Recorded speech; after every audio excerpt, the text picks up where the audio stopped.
السلام عليكم. دعني بشرح لكم الطريقة الصحيحة والتصرف الصحيح إذا فقدنا بطاقة الصراف. طبعا سواء فقدناها أو انسرقت أو أي حاجة. طبعا البطاقة بتكون فيها رصيد أو يكون فيها فلوس، وعشان كذا لازم يكون عندنا التطبيق مفتوح. إذا ما كان عندنا التطبيق مفتوح لكي نقوم بإيقافها إيقاف مؤقت، بيجب علينا إن إحنا نذهب لجهاز الخدمة الذاتية ونقوم بإيقاف البطاقة الأولى ونطلع بدل فاقد عشان الأولى تلتغي وناخذ واحدة جديد. أما إذا كان عندنا التطبيق نستطيع تحويل الرصيد منه ونستطيع عمل إيقاف مؤقت للبطاقة. هنا عندي كما تشاهدون فتحت التطبيق. بعد ما أفتح التطبيق أدخل على هنا الحساب الجاري في نفس حسابي هذا. طبعا هذا التطبيق عندي الحساب هنا، أدخل عليه كذا. هنا عندي مكتوب بطاقة مدى، أدخل على هذا المكان بطاقة مدى. كما تشاهدون هذه البطاقة وهذا تاريخ الانتهاء، أدخل عليها كذا. هنا عندي في خيار إيقاف وإعادة إصدار البطاقة. إذا دخلت على نفس الخيار هذا أستطيع إيقافها، واستطيع بعد ذلك طباعة بدل فاقد، واستطيع إيقافها إيقاف مؤقت إذا وجدتها ولا شيء. هنا كما تشاهدون عملت إيقاف. هنا يسألني مفقودة، مسروقة، تالفة.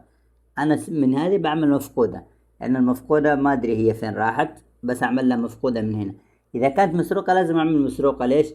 علشان إذا في عملية سرقة قام بها الشخص اللي سرقها، بعرف من المكان وبعرف من أي مكان اشترى فيها. طبعا كما تشاهدون دخلت على هنا مفقودة. بعد ذلك هنا هذا الحساب اللي عندي وهذا رقم البطاقة. هنا أعمل تحت تكملة. طبعا إذا كان عندي رصيد في البطاقة وقبل ما أعمل لها إيقاف مؤقت، أستطيع تحويل الرصيد أو أستطيع الشراء فيها وإني أقوم بتصريفه بأي طريقة. طبعا إذا كانت البطاقة مرتبطة بأبل باي أو بأي تطبيق شراء، أستطيع الشراء فيها قبل ما ألغيها، لأن إذا ألغيتها ما تتفعل في أي مكان، يعني بتلتقي في أجهزة أبل باي وأجهزة مدى باي. كما تشاهدون هنا عملت تأكيد. بعد ذلك هنا يقول لي إدارة إعادة إصدار البطاقة، وأعمل هنا إنهاء. إذا عملت إعادة إصدار بيجيني اتصال تأكيد. إذا جاني اتصال تأكيد خلاص، بعد أن أعمل اتصال تأكيد هنا كما تشاهدون البطاقة هنا ما هي موجودة.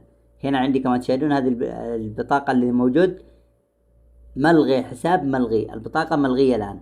إذا دخلت هنا أعمل بطاقة مدى كما تشاهدون، دخل عليها، أختار هنا بطاقة مدى. هنا عندي إذا أردت طريقة الاستلام إصدار بطاقة جديدة، أعمل هنا جهاز الخدمة الذاتية. بعد ذلك أعمل تالي. هنا أعمل تأكيد. بعدين أعمل تأكيد يجيني اتصال. بعد ما أعمل اتصال يقول لي إذا أردت إصدار البطاقة أعمل موافق أو أعمل إلغاء. إذا عملت موافق خلاص يتم إصدار البطاقة. أذهب فقط لجهاز الخدمة الذاتية وأكمل الخطوات.